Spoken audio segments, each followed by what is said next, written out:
characteristic symptoms. Sometimes they say abortive infection for diseases that run very rapid course, and they really pass out before you see the symptoms. So that is what you see, for example, in anthrax. Sometimes it's really very rapid.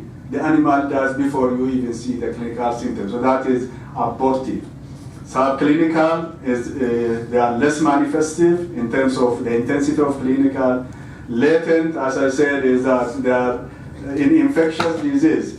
That indicates that you really can't see them even in the secretion of the host. So there are very few latent infections, as I said, like contagious bovine pleuropneumonia, that just sequester themselves in the lung and you don't see them in the system, but they are potentially hazardous. Yes? Did you explain the prodromal phase? Prodromal, once,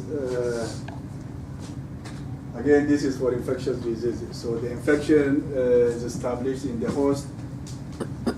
The individual is also susceptible. So infection is established in susceptible host. Before, you see the typical clinical sign. You see general signs like headache or fever, like increased respiratory, like lethargy.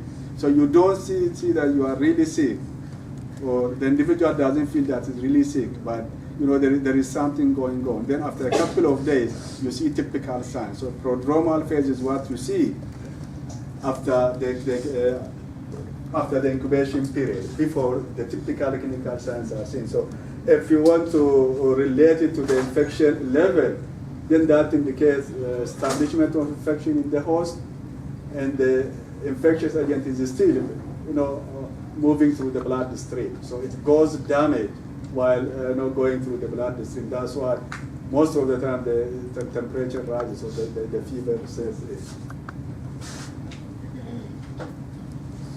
So again, with regard to this timeline, I just want you to show or share with you this slide.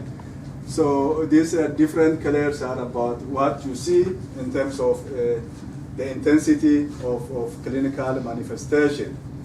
So the white one is inapparent, where you don't see anything clinically. Then depending on the intensity of the color, you go from mild to the fatal one. So I put in tuberculosis, measles, and rabies. So what you see in tuberculosis is that the disease is mostly what? Inapparent. So that is what occurs naturally. So most of the exposed individuals do not show the clinical sign, but the organism just reside in them. So they're just carriers, or you can call them latent infections. So it's only few, like 1% of those that are infected that develop a fatal disease. So about 1/3 of the population is actually carrier, but really TB is not very fatal disease in terms of the number of deaths. Now, if you look at measles, now it's a very acute disease, especially in children. Recovery rate is relatively high again, but it's in opposite end with tuberculosis. So at least you see clinically that. Now look at rabies. So these are overt diseases. When I say overt diseases like this, like rabies, like anthrax, like blackleg in animals. There are also other diseases in humans. So literally, there is no what? There is no inapparent infection, or even there is no mild or moderate cases of rabies. So it's almost 100% fatal. So the first one was the latent stage, the second was the acute, and what is the third one called? This is really not about latency. It is just the severity of conditions. So if we talk about those timeline. Now I'm trying to expound the disease course. It's really not latency now. Looking at just the disease course. So this one you can see it. In this one you can also see it. But if you're really not very vigilant, then you may even fail to diagnose it, before that you see the animal is succumbing, then it's really not helpful. So at least you have to see the animal in the first or second day when the animal is very active, it's showing the clinical sign. Once the animal is in prostration, then it is very difficult to make sense. So it's always very good to know natural history. Again, when you talk about screening, again, we always come back to identifying the disease. Do you want to screen for rabies now? For which disease is screening important? Tuberculosis. Why? Why? Because at least you have a chance and it's in a parent stage to catch it. Say. Like it's in a parent stage, you have a better chance of catching it. Exactly, yeah. Because of this in apparent stage. And again, it's really not just in apparent. Again, it's for a long time. So you have that window where you can pick it. But for rabies, what do you screen? All you could do the best, because the idea is what? The idea is to identify the disease easily. So if you suspect it's rabies, you just quarantine the animal for a day or two. That just is as simple as that. Instead of trying to use any kind of diagnostic test, you just quarantine the animal. That's what they do. For example, I don't see that very common in the US, but in Africa, when individuals are beaten by a dog, and you don't know whether that dog is, sometimes they don't have the history.